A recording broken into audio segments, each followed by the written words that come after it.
my lovelies, my name is Lekka, and today we're going to be going over a Ursatlantis deck, which is what I decided to call it, but it's essentially the Ursarctic engine and a water engine of Atlantean shenanigans shoved together into a deck that is supposed to have some really fun combos come out. If you guys watch my Karkuri Synchro summoning video, which if you missed that, it's going to be up here in the eye icon in the top right hand corner. It's going to be kind of similar to that with just being able to get out a ton of different combos at once. Of course, I've also added in some negates and things like that so that it can play a little more consistently with the way that the meta is working, but since this is on my partner's profile, we don't have all the same cards that we do when it's on my profile, but this is still really fun to go over. So if you guys are excited for this, make sure that you like it, subscribe if you haven't already because it's free to do so, helps out the channel significantly. We're almost at 300 subscribers, which is awesome, and as soon as we get to 1,000, we're going to be doing a giveaway of 1,000 gems for hitting 1,000 subscribers, so if you want to be in on that and you really enjoy TCG and Yu-Gi-Oh content, then this is going to be the channel for you. But for now, let's go straight into the deck! So, if you recognize this death spot here, it is because we're going to be doing a very similar thing to what we did with the Karkuri engine of having Despot and Crystron Halkafibrax come out so that we can then summon a Mecha Phantom Beast to then get tokens out so that we can have all of the bullshit that we need in order to get out a ton of tokens for a lot of these synchro monsters that we have here on the bottom. So the first things that you're going to see over here are going to be the Atlantean Prince, Neptabyss, because we're going to get them out using Deep Sea Diva. The idea is to use Deep Sea Diva to pull out the Prince so that we can then use them to synchro summon and get out the Crystron Halkafibrax so that we can then, of course, summon Despot so that we can then do the Mecha and then we're able to start our chain, right? And go on in from there. So it's very useful in that end. Deep Sea Artisan is in here because if this card is added from your deck or graveyard to your hand by an effect of a water monster, which this entire deck has nothing but water monsters in it, and it makes it very easy to send something from the deck to the graveyard. You can reveal this card, look at your opponent's hand, and if so, then special summon this card and you can send the top card of their deck to the graveyard. Also, you then get to target a level 4 or lower water monster in your graveyard and special summon it, but negate its effects. So you're able to get more monsters on the field with it too, which is why we run one of it, because it's nice to particularly target, but you don't want to see it in your hand. Another one is Mermail Abyssgunde. This card is good because if this card is discarded to the graveyard, you can target one Mermail monster in your graveyard and special summon that target, which we have another one of here with Abyssstein, where when this card is added from your deck or graveyard to your hand by a card effect, you can special summon this card from your hand, so it's easier to get out. The nice thing about these two being level 3 regular monsters is that it makes it easier to get out our Stardust Warrior, because we will regularly be able to summon with the combos that we have set up our Deep Sea Prima Donna, who counts as a tuner, and with her level 7 and these Mermails level 3, it makes it very easy to get Stardust Warrior out onto the field. We're running 3 Ash Blossoms because meta decks be fucking awful. And then we're going into Deep Sea Minstrel, which we have 2 of because it's another tuner, which is nice to see. And because we can discard this card and you add 1 water monster, when you get to look at your opponent's hand and banish one of the cards from their deck, which is great because knowledge is power, so being able to look at your opponent's hand with another card that allows you to do that and then banish a card, especially if it's a good one, is very, very useful. It goes there until the end phase. Some players just won't read and they'll think it's gone forever and surrender, which is kind of funny when that happens. But you can at least get rid of it for a little bit, but even more so, just being able to see what your opponent is running and knowing what they have coming up is nice to be able to know how you want to play things. With Atlantean Dragoons, there's 3 of these that we have in here. All of your level 3 or lower Sea Serpent monsters can attack directly, which is great. And if this card is sent to the graveyard to activate a water monster's effect, you get to add 1 Sea Serpent monster from your deck to your hand. And since so many of our cards send things from the deck to the graveyard, this one is one that we run 3 of, specifically so that we can send it away to then special summon and get more things out. Mecha Phantom Beast is literally only in here to allow us to continue to do our Crystron, Halkafibrax, and Phantom Beast combos, so that we can then specifically summon this, get 2 more tokens out, get Despot out again, and then do a bunch more combo things. It's a pretty useful generic thing to have in any engine of a deck that you want to build, so it works pretty damn well in this one too. Lapis Dragon we're running 2 of because we want to be able to target it with one of our cards to be able to put into our hand. And also, if this card is added from your deck to your hand, which we would be doing, you can reveal this card and then special summon it. If this card is added from your graveyard to your hand by a card effect, you can reveal this card and also special summon it, and then banish it when it leaves the field, which isn't a big deal. You want to have the Lapis Dragon on the field because it helps you summon more of your synchro cards that we have here on the bottom that we'll get to in a little bit. We have 2 Mermail Abyssiuses in here because when we get them out, you can discard one of their water monster to the graveyard and then special summon this card from your hand. So because our entire deck is water and going, it's pretty easy to draw things like that. You can get it out pretty easily. And then when it's summoned in that way, you can add 1 level 4 or lower Mermail monster from your deck to your hand, which we've already gone over these 2 and then why they're good to have in as well.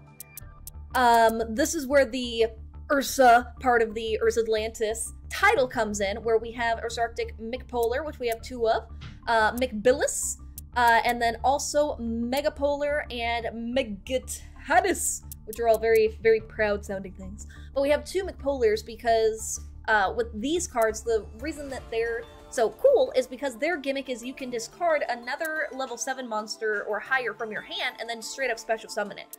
So you don't need to have tributes on the field, you can just summon it from something in your hand, which is great to get them out pretty consistently. And when they're done in that way, if there's another Ursarctic creature on the field, they have additional effects. Like Mikpolar makes it so that when there's another one like it on the field, you can add 1 other Ursarctic monster from your deck to your hand. Mikbillis makes it so that you can special summon 1 Ursarctic monster from your hand if there's another one in there. Let's see, Megapolar makes it so that if this card, blah, blah, blah, you can target 1 spell trap card on the field and destroy it. And Megatanis makes it so that you can target 1 face-up monster your opponent controls and change it to face-down position. So, obviously, Megapolar and Mikpolar's ones are going to be better, but they're also more expensive, so it's nice to have some of the cheaper ones in the deck as well, because there's so many fucking super rares and ultra rares already in this deck that if we can make it a little bit cheaper on any other parts for avoiding gems and stuff, that'd be better. We have 1 copy of the Elemental Lord in here because a lot of times with the way that this deck runs, if we have to get negated or something happens, being able to throw this on the field, even if we don't end up being able to attack this turn because of its ability, it makes it so that you can't do the battle phase when you activate its ability. You still get to discard 2 cards from your opponent's hand, which is great because if they have something really awesome and with how many reveals we also get to have, being able to just get rid of 2 of those cards where their entire hand, if they've resource management fucked themselves into having 2 or less cards, it's really, really nice because you can get rid of a lot of resources that they were trying to get. So it's a little more circumstantial, but good to have just in case. Of course, we're running a Raigeki because we hate seeing a whole bunch of combos before we even get to our turn. We want to wipe it if we can. Monster Reborn, very good to have just for tech in general. Deep Sea Aria, this one is specifically so that we can banish a water monster and add 1 level 4 or lower sea preservant monster from our deck, which usually in particular we're going to use that to get out Deep Sea Diva, so we can then use her again to summon the Husbando of the Prince. So we have 3 of that in. We have Ursarctic Departure because this one makes it so we can discard 1 card of any kind, which is great, and then add 2 Ursarctic monsters from our deck to our hand, which means since we get to get 2 of them, we will always be guaranteed to special summon 1 of them because of their ability to summon themselves onto the field by just discarding 1 from the hand.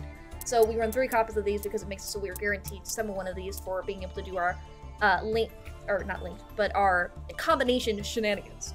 We have 1 Ursarctic Big Dipper. The reason we only run 1 of these is because when we get our cute little Ursarctic Polari onto the field, we are always guaranteed to have this deck draw the field spell for us because of Polari's ability. So it just, when it gets played, pulls the field spell out from your deck and puts it onto the field and automatically makes it happen. So you don't want to run multiple copies. And then Called by the Grave because it's a quick spell, so it's a hand trap that you can flip over and have it work, which is really nice. You don't have to put it on the field. For the extra deck, the way that Ursarctic is different from any other kind of synchro summonings is because it's summoned by subtraction rather than addition. So as we're with synchros, for example, summoning Herald of the Arclight for general negate, you need a tuner and a non-tuner that goes up to level 4. With this one, it needs to be like a level 8 and a level 7 that you have be sacrificed. That's also a tuner and a non-tuner, of course, so that you can get this onto the field.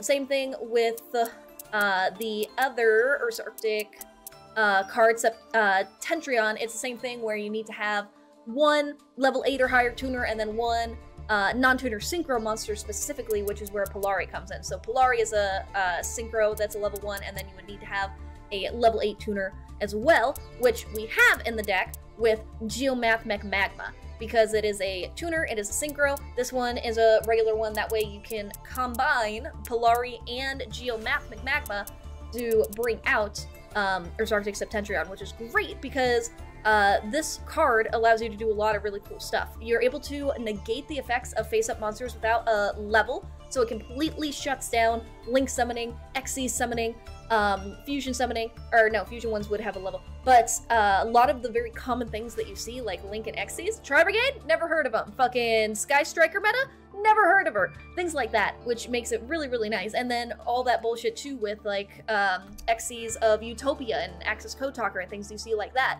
Makes it very easy to negate any of those shenanigans from happening by locking those specific things out from the extra deck, which is very, very fun to see.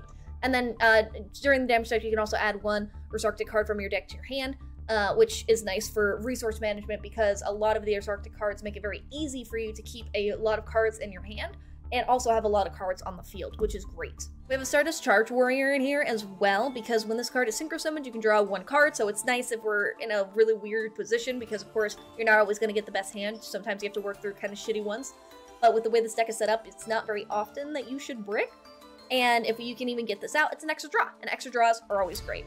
We have Frame Lord Zeta in here as well, because you can target one special summon monster that your opponent controls in face-up attack position and banish both that monster and this card, and then it'll return in the next standby phase, but it gives you time to just push something out for a turn, get more resources together on your side of the field, and then it eventually will come back. Sea Prima Donna is one that you want to get on the field pretty freaking often because of its ability to do extra stuff when it's used as a synchro material, which you ideally always want to use Prima Donna as something to make even higher and better things as well. So with Prima Donna, your opponent cannot target a synchro monster that used this card as a material with monster effects, which is great. You can also only target one of your opponent's banished monsters and add it to your hand, or special summon one level 4 or lower water monster from your deck, so it's great to be able to get out the specific card that you need to then, for example, like getting out Neptabyss, so that you can use Neptabyss and Sea Prima Donna in order to get out a Borrelload that we have in here too, so that we can also get some more negates and stuff going on. We have Ursarctic Grand Chariot in here as well, so that you can also special summon this card by sending 2 monsters that you control with the difference of 7 levels together. So level 1, level 8, just like all the other Ursarctic. But if you get this one special summon onto the field, you can target up to 2 other cards on the field and destroy them, so it's great for getting rid of shit. Once per turn, when a card effect or another effect is activated that targets a Ursarctic card that you control, you contribute 1 card from your hand or field and negate the activation, which is also really nice. The Geomathmech Magma is literally just in here to be able to get our Septentrion outs onto the field. We have a Stardust Warrior as well, because if we can't get out a Septentrion, or it just doesn't make any sense to do that, we can always use Prima Donna and use her ability to bring out another level 3, like the Abyss Gunday or the Absendine, to then synchro summon Stardust Warrior, who will then make it so that we can tribute this card, negate the summon, and if we do destroy that monster, then during the end phase, if this card was activated this turn, we can special summon it back, so we can destroy something, destroy the card, and then we get our card back, which is really nice. Mecha Phantom Beast is in here as an Xyz, just in case we need to get something. There's always going to be some level 7 monsters on the field because of our Ursarctics. These are all level 7s that we have here, which makes it very easy to potentially get this one out. And this one, once per turn, we can detach a material from this card and then special summon 2 mecha tokens. While you control a token, this card cannot be destroyed by battle or card effects. And then once per turn, we contribute 1 Mecha Phantom Beast monster and target 1 card on the field and destroy that card. So it lets us spot destroy something. It also lets us get a couple more things on the field if we need more materials to be able to summon other kind of shenanigans. So it's useful in certain situations, so it's just nice to have in. But that's pretty much the breakdown of the deck, and we're gonna go into a couple different dual rank games and show you exactly how the engine is meant to work. Now, this is a fantastic opening hand because we opened with Deep Sea Diva, which is great. So that's really, really nice. We also have a Deep Sea Aria, which makes it so we can banish one water monster from our graveyard, which we're going to have a lot of. And then this one makes it so we can get some Ursarctic cards in our hand, which is great. Unfortunately, we did draw our Artisan, which kind of fucking sucks. You reveal one card, look at your opponent's hand. If not, then if this card is special summoned, you can send the top card of your opponent's deck to the graveyard. But it's just kind of there. So for now, we're going to go ahead and we're going to play the Deep Sea Diva. Shabam! And then we're going to use Deep Sea Diva's ability to get us Husbando from the deck. Oh, okay. Shoot, they're playing a negate. They're gonna have two side monsters, or one side monster get special summoned, and then two side monsters, like I thought. During the end phase, banish the face-up monster you special summoned. Well, boofty boofty. That's unfortunate. However, that's fine, because even though it's in our graveyard, we can go ahead and use Deep Sea Aria by just banishing the diva that we have in there to bring out oh, let's go ahead and do our Dragoon, because we'll just get rid of that card in particular with Mermail, since Dragoon has an effect in the graveyard. So we'll go ahead and we will get rid of that. Unless they have an Ash Blossom. Oh, it's a Max C. Alright. We're not going to give them their entire deck this time, because we learn from our mistakes. We don't work through Max C. We've just become saddened by it. So now we're going to use Dragoon's ability. And also, we're going to use Mermail's ability. Mamma-lammy. Waiting for a response.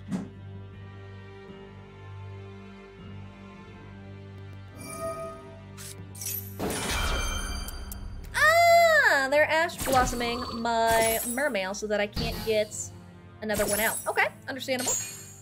But that's fine, because we're still going to be able to add another one from our deck to our hand, so not a whole biggie. I mean, we only have one card in there for now, but as far as what I want to have added in, you send one Atlantean monster from your deck to the graveyard and add one Atlantean card to your hand. What do I want to pull?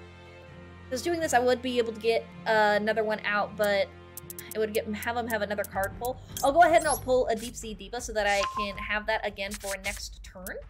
And I will go ahead and do an Ursarctic Departure as well, so that I can get rid of this Artisan card. Potentially pull it back into my hand in the future so we can have it do shenanigans. And I will get out my Ursarctic Polar and probably Ursarctic Megapolar, just so that we have some options. Boom, shakalaka. We're not going to special summon either of them, though. We're going to hope for an OTK. No OTK. And we're going to go ahead and end our turn and see what happens. Lightning Storm. The fact that they're using Lightning Storm to get rid of that is fine with me, because I will just wait to special summon these, which you can use Ursarctic monsters to special summon themselves on your opponent's turn, which is fantastic. And now they're doing Pot of Prosperity, banish 6 cards for the rest of this turn after this deck curved, and damage your opponent takes have. Also excavate the top card from the deck. So we take half damage, but then they get to excavate more. With the way that this has been playing, it's not Eldritch, but I'm not sure exactly what they're going for. I'm not going to activate anything. Oh, it's a Dragon-made deck. Okay. Well, I'm really glad we got rid of Lightning Storm now, then. I really wish Ursarctic Megapolar's ability, when it gets rid of any spell or trap card when it gets played, also negated the effect. That would be really nice, but then that would probably bump it up to a super rare or ultra rare, because if you destroy something, for those of you who may be new to Yu-Gi-Oh, just because you destroy a spell or trap doesn't mean you negate its ability. It just means you destroyed it from the field, which is interesting. Let me see what this thing was trying to do. If this card is normal summoned, you can add one Dragon Maid spell trap from your hand. Okay, that's fine. We will, again, wait, because I want them to get that card out and place it on the field, so I can then special summon Megapolar and get rid of it before they can even do anything about it. Unfortunately, they chose a spell card and not a trap card, and because this isn't a negate, that's not what I was hoping for. I was hoping they would do some kind of trap card. Striker Dragon, interesting. Okay, hold on, I gotta read this because I have no idea what this does. You can add one Boot Sector Launch from your deck to your hand. You can target one face-up monster you control and add one rocket monster to that. One rocket monster in your graveyard and destroy that monster on the field. They don't have any rocket monsters in the graveyard, so this is just going to be used as link summoning for something else, probably. So we're just going to wait, see what happens. They only have one card left in hand, so they're not playing this super optimally. I've never seen this before. What does this do? Heretic Seal of the Heavenly Spheres. Once per opponent's turn, if this card is in the extra deck mode, contribute one monster from your hand or field and return one face-up card on the field to the hand. If this card is tributed, special one dragon monster from your hand or deck and make its attack 0. You can only use this effect once. Okay. That doesn't scare me in the slightest, because there's nothing on the field for it to even be activated. So that's kind of odd. It's before the main phase, so I'm still confused. And... okay! Alright, so we are going to summon our Mega Polar by getting rid of the other card in our graveyard to do it for us, which is super nice. So we can keep Mega Polar on the field. And hopefully that will bait out whatever card is in their hand, because obviously that one card is something that they can try and use to stop us. So, oh, they chose not to do it. The effective Ursarctic Mega Polar is activated. Would you like to chain another? Nah, we're good. We'll just go ahead and put this onto the field. Bam! They didn't do a max C, so I'm glad that it's not that, because that means that we can combo away, which will be great. They are going to use this one's ability, though. Once per opponent's turn, this card's in the extra zone. You contribute one monster field. And you know what? We're just going to go ahead and use our Call from the Grave to negate it. Because whatever they're going to try and do that they were waiting to do is exactly why I put this in the thing. So this is fine. Yeah, we're going to go ahead and 100% get rid of that. Get your Hierarctic something seal of heavenly bullshit out of here. Thank you very much, sir. Ma'am. Respected individual. Resolve! Get rid of that. Wait, what does that do? Something else, but I don't think it's related to stopping what I was doing. No, it was just special summoning something because of sadness. Okay, that's fine. I'm good with that. This one makes it so that they can add a Dragon Maid spell trap card to their hand. Don't really care. That'll be fine. We're going to play Deep Sea Diva, because obviously we want to use her to special summon another level 3 monster, or lower. And we're going to summon Husbando. So you always use Diva to summon the Husbando, aka the Atlantean Prince. So now that we use Diva to summon our Husbando, we're going to go ahead and use the Prince's ability to send our Dragoon to the graveyard so that we can have Dragoon's ability activate. Shabam, a freaking lammy. Which is super nice. And then we're going to choose... and then we're going to do the Deep Sea Minstrel. That way we have a level 3 tuner in hand for the shenanigans we're going to do. So you specifically wanted to get the Minstrel out because you wanted to be a tuner.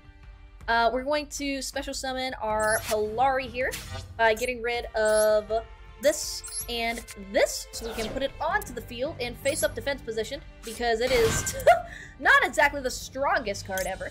But we're going to use its ability to pull out our field spell, which is going to make it really nice, because the thing that this does is, if your Ursarctic monster would be, would tribute a monster to achieve its effect, we can banish another one instead. But they decided that they were just going to stop anyway, because they didn't like what we were doing, which is really freaking awesome. I want to show you guys one where the combo actually goes off and we get everything super fucking cool out onto the field, so we're gonna do one more.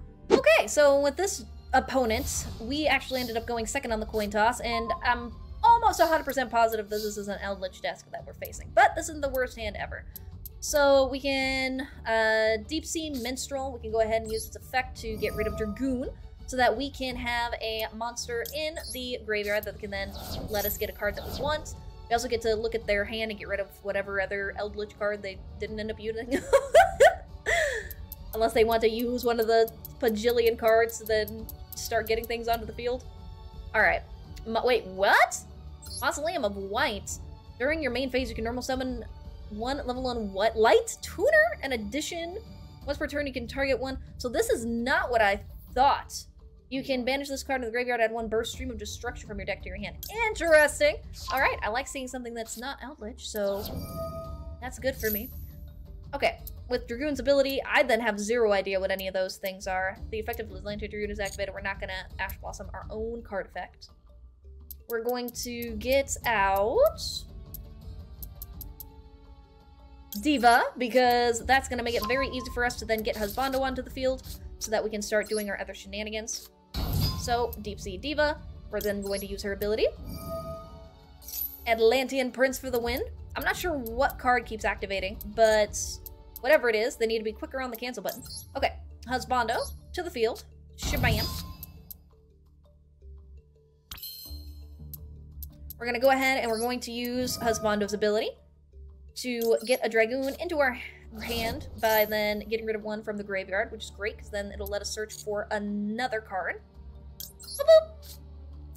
Which would be fantastic. And we'll go ahead and add probably a Lapis Dragon. That way we can go ahead and special summon it. That seems like, just thinking about it, the best thing for us to do in this situation. So we're going to go ahead and Lapis Dragon. That way we can special summon it onto the field. Boom shakalaka. Effect summon this hoe. And we're going to go ahead and lay that one onto the field. Now we're going to go ahead and we're going to start our shenanigan roonies. So we're going to Crystron, Halkafib Brax, the Husbando, and the Diva. That we can then put them in the extra zone. And of course, use it to summon Despot, which we're then going to use to summon our Mecha Phantom bots to then get the tokens out and continue going on from there. Assuming we don't get negated in our combo.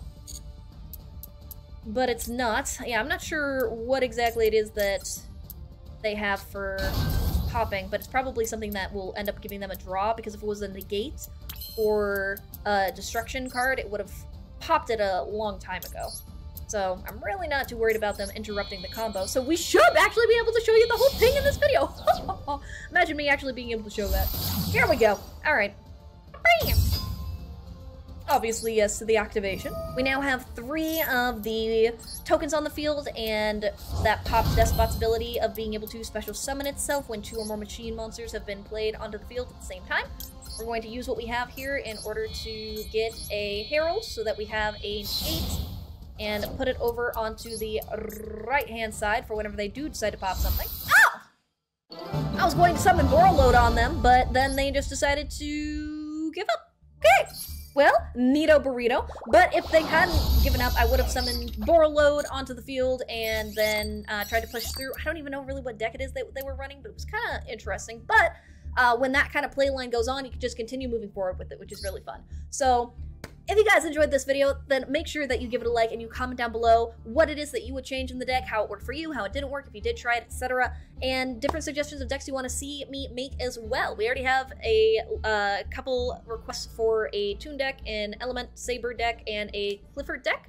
Or Clifford, the big red dog.